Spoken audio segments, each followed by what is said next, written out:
Hello friends, मैं यशवंत स्वागत करता हूं आप लोगों का अपने यूट्यूब चैनल नॉलेज बुक में। जैसा कि आप लोग जानते हैं कि आज हम लोग रीजनिंग में जो कोडिंग डिकोडिंग है उसका हम लोग दूसरा भाग डिस्कस करने जा रहे हैं। और आज हम लोग डिस्कस करने वाले हैं आपके पैटर्न लेटर कोडिंग के ऊपर कि पैटर्न लेटर कोडिंग क्या होती है। इसके पहले जो हम लोगों ने लेक्चर लिया था उसमें हम लोग डिस्कस किए थे कि अल्फ़ाबेट्स के क्रम कौन कौन से होते हैं, क्रम क्या होते हैं, फिर उसके बाद अपोजिट्स जो अल्फ़ाबेट्स हैं वो हम लोग कैसे याद कर सकते हैं, उनको एक ट्रिक के माध्यम से जानने की कोशिश की थी। और ये जानने की कोशिश की थी कि आपकी कोडिंग डिकोडिंग कितने प्रकार की होती है। तो कोडिंग डिकोडिंग में जाना था हम लोगों ने, एक होती है लेटर कोडिंग, दूसरा होती है नंबर कोडिंग और एक होती है आपकी सब्स्टिट्यूशनल कोडिंग। फिर उसके बारे में हम लोग उसके बाद जानने की कोशिश किए थे कि लेटर कोडिंग में कितने भेद होते हैं। तो लेटर कोडिंग भी आपके 4 प्रकार की होती है। एक होती है आपकी कॉमन लेटर कोडिंग, उसके बाद होती है आपकी रीअरेंजमेंट कोडिंग, उसके बाद होती है आपकी अपोजिट नंबर कोडिंग, उसके बाद होती है आपकी पैटर्न कोडिंग। तो आज हम लोग समझने की कोशिश करेंगे कि पैटर्न कोडिंग क्या होती है, ठीक है, और इसको कैसे सॉल्व किया जाता है काफ़ी आसानी से, ठीक है, और जल्द से जल्द कितना हम लोग इसको सॉल्व कर पाते हैं। तो बने रहिए हमारे इस वीडियो के साथ। और मैं उन लोगों से रिक्वेस्ट करना चाहूँगा जो हमारे चैनल पर नए हैं, अगर हमारे चैनल को सब्सक्राइब नहीं किया तो सब्सक्राइब कर लें, लाइक कर दें, अपने दोस्तों के साथ शेयर जरूर करें और बेल आइकन को प्रेस कर दें जिससे आने वाली वीडियोज़ की नोटिफिकेशन आपको मिलती रहे। चलिए हम लोग शुरू करते हैं आज का लेक्चर और समझने की कोशिश करते हैं कि पैटर्न कोडिंग क्या होती है।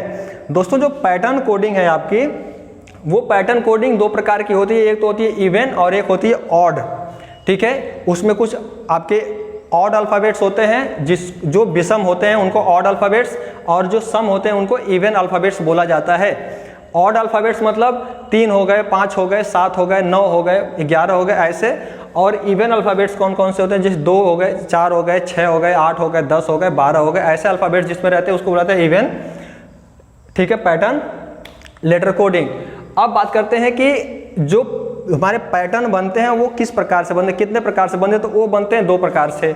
एक होता है आपका स्ट्रेट लाइन और दूसरा होता है क्रॉस लाइन। स्ट्रेट लाइन में कुछ इस प्रकार से आपको पैटर्न मिल जाएंगे और क्रॉस लाइन में कुछ इस प्रकार से पैटर्न मिल जाएंगे। और यही सारी पॉसिबिलिटीज़ हैं जिसपे, ठीक है, पैटर्न लेटर कोडिंग के सवाल बनते हैं। कौन कौन से, एक तो स्ट्रेट में ऐसे पॉसिबिलिटीज़ बन सकती है या फिर कुछ इस प्रकार से पॉसिबिलिटीज़ बन सकती हैं जिसपे हम लोगों को सवाल पूछे जाते हैं और इन्हीं पैटर्न पे हमको सवालों को सजाना होता है। तो चलिए एक एक सवाल को उठाते हैं और समझने की कोशिश करते हैं कि इस प्रकार से पैटर्न हमको कैसे मिल सकते हैं और कैसे मिलते हैं। तो सबसे पहला ध्यान क्या देना है, जब भी सवाल आए आपके, कुछ ऐसे बिंदु हैं जिस पे आपको ध्यान देना चाहिए। तो पहला ध्यान ये देना चाहिए कि आप अल्फ़ाबेट्स को काउंट करिए कि उसमें अल्फ़ाबेट्स कितने हैं, इवन है कि ऑड हैं, ठीक है। अगर इवन है तो भी ठीक, ऑड है तो भी ठीक। और उसको सॉल्व कैसे किया जाए, तो पहले ये पहचानिए उसमें कि सबसे कम डिफरेंस किन किन अल्फ़ाबेट्स के बीच में है। अगर जिसमें भी कम डिफरेंस आपको मिल रहा है उस पर सीधे लाइन खींच करके उसको मिला दीजिए, वहाँ पे एक पैटर्न ड्रॉ करिए और उसको मिला करके छोड़ दीजिए। और सेम वही पैटर्न आपसे पूछे हुए सवालों में वो जा करके ऐड हो जाएगा। जैसे मैं अगर बोलूँ यहाँ पे कि लाइट्स, अगर क्वेश्चन दूँ LIGHTS, लाइट्स करूं या लाइट कर दूं, सिर्फ लाइट का अगर कोड कितना है, लाइट का कोड है LJ, क्या है, LJGIT। अगर LJGIT है तो क्वेश्चन क्या पूछेगा कि आपका फ्लैम का FLAME फ्लैम का कोड क्या होगा। तो आप लोग देख पा रहे हैं कि इसमें डिफरेंस 0 का है, इसके बीच डिफरेंस 1 का है, इसके बीच डिफरेंस 0 का है, इसके बीच डिफरेंस 1 का है और इसके बीच डिफरेंस HI ना, और ये T होगा ना, ठीक है। और इसके बीच डिफरेंस क्या है, 0 का है। अगर ये पैटर्न आपको मिल गया तो सेम पैटर्न आपको यहाँ भी मिल जाएगा। सेम पैटर्न यहाँ मिलने का मतलब कि यहाँ पे तो F हो जाएगा और के L हो जाए तो यहाँ पे M हो जाएगा, A है तो A रहेगा क्योंकि 0 डिफरेंस है, M है तो N हो जाएगा, और E है तो E हो जाएगा। और क्यों ऐसा हो गया, क्योंकि आप लोग जानते हो इसका 12, इसका 9, इसका 7, इसका 8 और इसका 20 होता है। और यहाँ पे क्या हुआ, यहाँ पे 12 ही का 12 है, यहाँ पे 10 है, यहाँ पे 7 ही है आपका, यहाँ पे आपका कितना है, यहाँ पे 9 है और यहाँ पे टोटल 20 है। तो डिफरेंस आपको देखने को मिल गया कि यहाँ पे 0 का डिफरेंस है, यहाँ पे 1 का डिफरेंस है, यहाँ पे 0 का है, यहाँ पे 1 का है, यहाँ पे 0 का डिफरेंस है। तो सेम हमको मिल जाएगा। तो एक कौन सा पैटर्न मिल गया हमको, आप लोग देख सकते हैं कि ये पैटर्न हमको मिल गया इस सवाल को सॉल्व करने से। तो आप लोगों को ऐसे सवालों को सॉल्व करने के लिए सबसे पहली बात यह है कि आपको अल्फ़ाबेट्स के क्रम जो हैं वो याद होने पड़ेंगे। अगर क्रम आपके याद नहीं है तो आसानी से आप पैटर्न भी नहीं बना सकते, क्योंकि आप जान ही नहीं पाओगे कि उसमें डिफरेंस कितने का है। अगर आप डिफरेंस जान गए कितने कितने का है तो आप काफ़ी आसानी से जिसका कम डिफरेंस है उसके साथ उसको मिला सकते हो और सवालों को काफ़ी आसानी से बहुत ही जल्दी से सॉल्व कर सकते हो। दूसरा सवाल लेते हैं। दूसरा सवाल लेकर के देखते हैं कि कौन सा पैटर्न हमको मिलता है। अगर मैं रेडियो लिखूं, क्या रेडियो, रेडियो को अगर कोड किया गया क्या BSEPJ, ठीक है। अब तो पूछा क्या है कि वर्ल्ड का WORLD का कोड क्या होगा। अब देखिए इसमें कितने अल्फ़ाबेट्स हैं, 1 2 3 4 5। मुझे तो याद है, मुझे याद है कि इसका होता है 18, इसका होता है 1, इसका होता है 4, इसका होता है 9 और इसका होता है आपका O का कितना होता है 15, O का होता है 15। ये तो मुझे याद है। इसका भी याद है 2 होता है, इसका 19 होता है, इसका 5 होता है, इसका P होता है, ठीक है। कितना होता है 16, P का 16 और J का होता है आपका J का कितना होता है, J का होता है 10। इनके कोड तो मुझे याद हैं, ठीक है। अब मैं ढूंढूंगा इसमें कि किसके किसके बीच में, ठीक है, वेरिएशन सबसे कम है। तो सबसे पहले हम लोग बीच वाले को पकड़ेंगे। बीच वाले को पकड़ करके तुरंत मिला दिए, 1 का डिफरेंस है +1। उसके बाद देखेंगे किसमें किसमें कम डिफरेंस है। 1 है तो ये 2, 18 है तो 19, ये 15 है तो 16, 9 है तो 10, ठीक है। तो सेम उसी प्रकार से क्या हो जाएगा, R है तो यस हो जाएगा, और यहाँ पे O है तो P, W है तो X, D है तो E और L है तो यम। कुछ इस प्रकार से आपको कोड मिल जाएंगे। क्यों? क्योंकि आपने जाना है यहाँ पे डिफरेंस +1 का है, यहाँ पे डिफरेंस +1 का है, यहाँ भी +1 का, यहाँ भी +1 का और यहाँ भी +1 का डिफरेंस है। अगर एक एक डिफरेंस है तो आप यहाँ पे काफ़ी आसानी के साथ बहुत ही जल्दी में आप सवालों को सेट कर सकते हो। चलिए अब दूसरा सवाल लेते हैं एक, और उसको सेट करने की कोशिश करते हैं इन पैटर्न्स के ऊपर। दूसरा सवाल क्या है, यूनियन। क्या है, यूनियन को अगर कोड किया गया है क्या PLISO किया गया है। तो पूछा क्या है BOARD, बोर्ड का कोड क्या होगा। अब देखिए इसको काउंट कीजिए। U का कितना होता है, U का कितना होता है बताइए जल्दी से। U का होता है 22, N का होता है 14, I का होता है 9, O का होता है आपका, O का कितना होता है जल्दी बताइए। O का होता है 15, N का होता है 14, P का होता है, P का कितना होता है, P का होता है 16, L का होता है 12, I का होता है 9, S का होता है 19, O का होता है 15, ठीक है। ये कोड आप अगर जानते हैं, ये चीज़ें अभी लिखनी नहीं है आपको एग्जाम में, ये चीज़ें आपको याद रहनी पड़ेगी। अगर याद रहेगा तभी आप काफ़ी आसानी से काफ़ी तेज़ी के साथ सवालों को सॉल्व कर सकते हो। देखिए इसके बीच का डिफरेंस क्या है, 0 का है, ठीक है। अब देखिए कि कौन हमको जल्दी मिलेगा, कौन सा जल्दी मिल सकता है हमको। देखिए n है तो वो +1 का, ठीक है, और इसमें क्या है -2 का डिफरेंस है। तो जैसे A पढ़ा तो ये भी हो जाएगा +1 का डिफरेंस, और इसमें क्या है -2 का डिफरेंस है। आ रही बात समझ में। देखिए तो क्या हो जाएगा, A तो हो जाएगा 0 का डिफरेंस, मतलब यहाँ पे A हो गया, A होगा। यहाँ पे क्या है, यहाँ पे तो -2 का डिफरेंस है। सॉरी ये बनाने में थोड़ा दिक्कत हो गई। यहाँ पे तो 2 का डिफरेंस है ना, -2 का डिफरेंस है, -2 का डिफरेंस है, -2 का डिफरेंस है। सॉरी ये इसके साथ जाएगा, -2 का डिफरेंस है, और इसके साथ क्या है, इसके साथ +1, तो O का हो जाएगा P, R का हो जाएगा यस, O का हो जाएगा P और R का हो जाएगा यस ना। कहाँ गया यार, गलती हो रही है क्या, फिर से देख लेते हैं। BOARD, तो ये तो मिल जाएगा, इसमें 0 का डिफरेंस है। फिर क्या है ये, R का कितना हो जाएगा, R के साथ -2 का है ना, R के साथ +1 है ना, तो यस, R का यस हो जाएगा। इसके साथ कितना है, +1 का है, तो इसका O के साथ P हो जाएगा। D के साथ -2 का है तो ये हो जाएगा B हो जाएगा, और इसके साथ क्या है -2 का है तो ये क्या हो जाएगा, Z हो जाएगा ना, ये हो जाएगा Z, क्योंकि B से -2 करेंगे तो ये Z आ जाएगा। एक सवाल कुछ इस प्रकार से सॉल्व आपका हो जाएगा, क्योंकि यहाँ पे -2, यहाँ पे +1, यहाँ पे 0, यहाँ पे +1, यहाँ पे -2। तो कुछ इस प्रकार से आप पैटर्न को लगा से। एक कौन सा पैटर्न लगा यहाँ पे, ए वाला पैटर्न आपका यहाँ पे काम कर गया। आ रही बात समझ में। और दोस्तों जो डिफरेंसेज है ना, आपके डिफरेंसेज कितने कितने के आ रहे हैं। अभी तक हम लोगों ने देखा कि 0 डिफरेंस आया, 1 का डिफरेंस आया, 1 या तो बढ़ रहा है तो घट रहा है, फिर 2 का डिफरेंस आया, 2 या तो बढ़ रहा है तो घट रहा है। इसी प्रकार से 3 का डिफरेंस आ सकता है, 3 या तो बढ़ सकता है या तो घट सकता है, फिर 4 का डिफरेंस आया, 4 या तो बढ़ सकता है या फिर घट सकता है, या फिर जो तीनों डिफरेंसेज है +1 -1, ठीक है, +2 -2 +3 -3, ये तीनों एक साथ ही आ जाएं किसी सवाल में, ये भी पॉसिबिलिटीज हो सकती है। तो उसके लिए क्या करना पड़ेगा हमको, उसके लिए तैयार रहना पड़ेगा, इन क्रमों को याद करना पड़ेगा। जब तक हम क्रम याद नहीं करेंगे तब तक हम कोडिंग डिकोडिंग के पैटर्न के सवालों को जल्दी से सॉल्व नहीं कर पाएंगे। और मैक्सिमम क्वेश्चन आपके कहाँ से आते हैं, पैटर्न से ही आते हैं। मैक्सिमम सवाल आपके कहाँ से आते हैं, पैटर्न से ही आते हैं।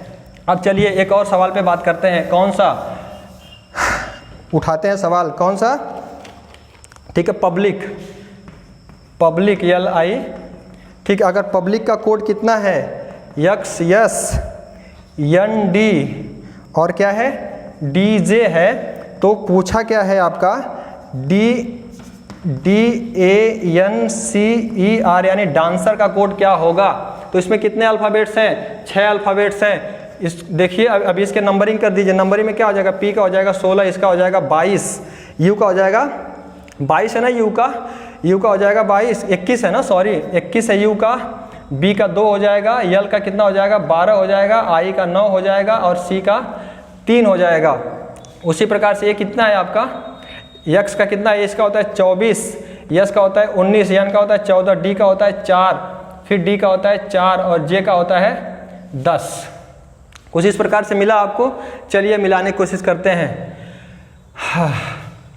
यहाँ पे देखिए 21 में कितना जुड़ा तो 24 हुआ +3, 16 में कितना जुड़ा तो 19 हुआ +3, ठीक है। B में कितना जुड़ा हुआ कि 2 से 4 हुआ तो 2, L में कितना जुड़ा तो 14 हुआ 2 तो +2, B में कितना जुड़ा, यहाँ पे जुड़ा +1 तो अभी C से D हुआ और I से J हुआ। तो उसी प्रकार से A से 3 में जोड़ेंगे, इसमें 2 जोड़ेंगे और इसमें क्या करेंगे, 1 जोड़ देंगे। A में 3 जोड़ेंगे क्या हो जाएगा, A में 3 जोड़ेंगे आपका आ जाएगा D, A आएगा आपका G, फिर आएगा A आपका E, फिर A आएगा आपका P, फिर A आएगा आपका S और A आ जाएगा आपका F। देखिए D में 3 जोड़िए तो 4 और 3 7, 7 किसका होता है G का, A में 3 जोड़िए हो जाएगा 4, 4 किसका होता है D का, N में 3 जोड़िए ना, N में 2 जोड़िए 14 तो 16, C में 2 जोड़िए 5, E में 1 जोड़िए, ठीक है 6, R में 1 जोड़िए यस। ये एक कुछ इस प्रकार से पैटर्न आपको कौन सा मिल गया, ए वाला पैटर्न मिल गया। आई होप आप लोगों को काफ़ी आसानी से ये सवाल समझ में आ रहे होंगे और जो भी जितनी भी तेज़ी से आप सॉल्व करना चाहते होंगे आप सॉल्व कर पाएंगे अगर आपको नंबर्स के क्रम याद है और ये पैटर्न आपके दिमाग में चल रहा है कि कौन सा पैटर्न लग सकता है। पैटर्न लगाने की बात तो दूर है, पहले आप डिफरेंस जिसमें कम हो उससे उनको मिलाना शुरू कर दिए, आपको पैटर्न ऑटोमेटिक मिलना शुरू हो जाएंगे, काफ़ी जल्दीबाजी में भी मिलना शुरू हो जाएंगे। अगला सवाल देखिए, अगला सवाल कौन सा देख लेते हैं, स्टोव का, STOVE, स्टोव का क्या दिया है, FNBL के दिया है, तो क्या पूछा है, VOLTES का पूछा है कि क्या होगा। अब देखिए O का डिफरेंस बहुत ज़्यादा है, V का L से बहुत ज़्यादा है, E का B से तो है लेकिन इनका नहीं मिल पाएगा, ये इसके साथ है लेकिन ये इनका नहीं मिल पाएगा, तो क्या होगा। और मैं देख रहा हूँ कि जो प्रश्न है वो जो अल्फ़ाबेट्स इसमें है वही सेम अल्फ़ाबेट्स क्या हैं इसमें भी हैं। और मैंने कॉमन लेटर कोडिंग में ये बताया था कि आप एक चीज़ तो देख लें कि कहीं कॉमन लेटर तो नहीं है, जो सवाल दिए हैं और जो बनाने के लिए बोला है उसमें क्या आप देख लें कि कहीं कॉमन लेटर तो नहीं है। अगर कॉमन लेटर होगा तो जिस प्रकार से इसके कोड यहाँ पे अरेंज किए गए हैं उसी प्रकार से इनके भी कोड उसके आकर के लग जाएंगे। जैसे कैसे हो सकता है, V का क्या है, V का हो जाएगा L, O का क्या है, O का हो जाएगा B, L का क्या है, L का हो जाएगा V, T का क्या है, T का हो जाएगा N, E का क्या मिल जाएगा K और S का क्या मिल जाएगा F। ये आपके हो जाएंगे आंसर। और ये कौन सी कोडिंग है, ये आपकी कॉमन लेटर कोडिंग है। कौन सी कोडिंग है, कॉमन लेटर कोडिंग। आ रही बात समझ में, ये आपकी है कॉमन लेटर कोडिंग। इसी प्रकार से एक सवाल और देखते हैं, एक सवाल और देख लेते हैं, कौन सा, जैसे मंकी लिखूं मैं, ठीक है। छोड़िए, एक और सवाल देख लेते हैं, कौन सा, सर। जैसे अगर आपको सर दे दिया और सर का दे दिया PSPIPR, अगर ये कोड है तो फिर डॉग का क्या होगा, डॉग का क्या होगा। इसमें आपको कोई पैटर्न मिल रहा है क्या, कोई भी पैटर्न नहीं मिलेगा। इसमें एक ट्रिक लगी हुई है, आप लोग ट्रिक को डिडक्ट कीजिए कि वो ट्रिक कौन सी है जिससे इसके कोड ए आ गए, तो इसके कोड क्या हो सकते हैं, उसको डिडक्ट करके बताइए। क्या बता पा रहे हैं आप लोग? चलिए, अगर नहीं बता पा रहे हैं तो कोई बात नहीं, मैं बता देता हूं।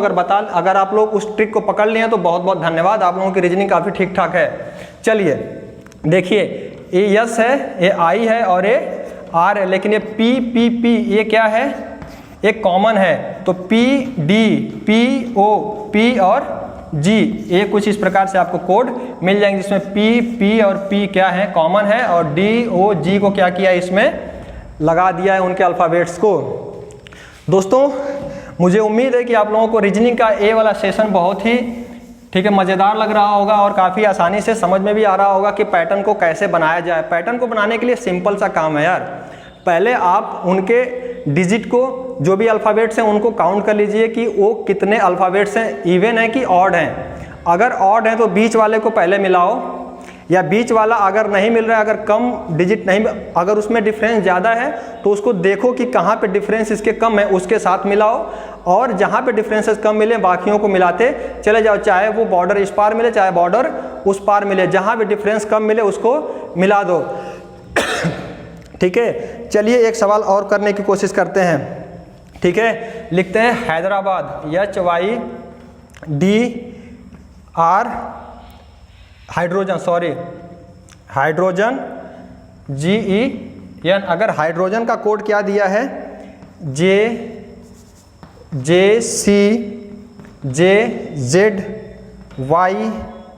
यस और D दिया है, तो पूछा है एंटीमनी ANTIMONY का कोड क्या होगा, एंटीमनी का कोड क्या होगा।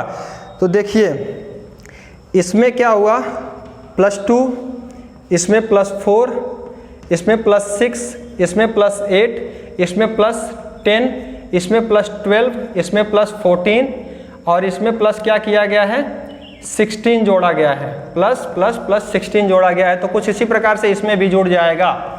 कितना जुड़ेगा, 2, 4, 6, 8, 10, 12, 14 और 16। और ये आपको अदर ट्रिक से काफ़ी आसानी के साथ सॉल्व इसको नहीं कर सकते। इसको पहचानने के लिए बस अगर इसके नंबर्स आपको याद हैं तो ये वेरिएशन भी आप काफ़ी आसानी से डिडक्ट कर पाओगे। अब देखिए इसके साथ 2 का डिफरेंस मिला तो इसके साथ क्या हो जाएगा, इसके साथ हो जाएगा C और इसके साथ हो जाएगा R, इसके साथ Z, इसके साथ Q, इसके साथ W, इसके साथ A, इसके साथ हो जाएगा B और इसके साथ O। क्यों हो जाएगा, क्योंकि 2 के इसमें 2 जोड़ेंगे तो 2 है ना, तो ये C है ना, तो इसमें 2 जोड़ेंगे तो ये 3, C का होता है 3, इसमें 2 जोड़ेंगे, N है तो यहाँ पे क्या है, N है 14 और 14 में 4 जोड़ेंगे, 14 4 18, R का होता है 18। उसी प्रकार से जो N है, N 14 है और N में कितना जोड़ना है, 14 जोड़ना है, तो 14 + 14 कितना हो जाएगा, 14 दूना 28 हो जाएगा। और 26वें पे क्या आता है, Z आता है, Z + 2 बराबर कितना हो जाएगा, ये हो जाएगा B। उसी प्रकार से Y में कितना जोड़ना है, Y का है आपका 25 और 25 में कितना जोड़ना है, 16 जोड़ना है, तो 6 5 11 को 1 2 1 3 1 4 41 में, ठीक है 41 है आपका। और यहाँ पे टोटल डिजिट कितने होते हैं, ठीक है 26, तो 41 में से क्या कर दीजिए, 26 को माइनस कर दीजिए, 41 में से 26 को माइनस कर देंगे तो कितना आ जाएगा, 11 में से 6 जाएगा 5 और यहाँ पे 3 में से 2 जाएगा 1, कितना जाएगा 15। 15 पे क्या आता है आपका, O आता है। ठीक है, तो इस प्रकार से आपको कौन सा पैटर्न मिल गया, कुछ इस प्रकार से ये पैटर्न आपको मिल गया। दोस्तों आई होप आप लोगों को एक पैटर्न कैसे बनाए जाते हैं और पैटर्न से सवालों को कैसे आसानी के साथ और बहुत ही जल्दी से जल्दी सॉल्व कर दिया जाता है, ये आपने सीखा। अगर मैं एक ऑप्शन वाला सवाल लूँ, ठीक है, ऑप्शन वाले सवाल को आप कैसे काट सकते हैं, अभी थोड़ा सा वीडियो लंबा हो जाएगा, अगली क्लास जब हम लोग लेकर आएंगे नंबर कोडिंग, तो उसमें ठीक है सवालों को ऑप्शन के साथ हल करना सीखेंगे और इसमें भी हम लोग ऑप्शन को कैसे काट सकते हैं। देखिए अगर हम लोग ऑप्शन बना रहे हैं तो इसको पकड़ लिए, अगर इसको हम लोग बना लिए हैं तो इसको पकड़ लें, इसको पकड़ लें, इसको पकड़ लें और इसको पकड़ लें। अगर कहीं पे भी ऑप्शन में मैच हो गया, अगर ए दो लास्ट के डिजिट अगर मैच हो गए, बाकी ऑप्शन में देख रहे हैं कि ए 2 लास्ट के डिजिट अगर मैच नहीं हो रहे हैं तो वहीं पे वो हमारा ऑप्शन क्या हो जाएगा, सही हो जाएगा। हमको बाकी को मिलाने की ज़रूरत ही नहीं है। अगर लास्ट वाले और स्टार्ट वाले अगर मिल गए, अगर वो एक ही ऑप्शन में मिल रहे हैं तब तो सही हो गए, अगर बाकी ऑप्शन में भी मिल रहे हैं तब तो आगे सॉल्व करना पड़ेगा। लेकिन अगर बाकी ऑप्शंस में नहीं मिल रहे हैं, अगर एक ही ऑप्शन में मिल रहा है बस स्टार्ट का और लास्ट का, तो हम लोग वहीं पे ऑप्शन को टिक करके आगे निकल जाएंगे। दोस्तों आई होप ये सेशन आप लोगों को बहुत पसंद आया होगा। अगर ये सेशन आपको पसंद आया हो, अगर वीडियो पसंद आई हो, अगर आपका कॉन्सेप्ट क्लियर हुआ हो, तो अगर आप हमारे चैनल को सब्सक्राइब नहीं किया तो चैनल को सब्सक्राइब कर लीजिए और ये वीडियो अपने दोस्तों के साथ जरूर शेयर करें और लाइक करना बिल्कुल ना भूलें। आप लोगों का इस वीडियो में बने रहने के लिए बहुत बहुत धन्यवाद।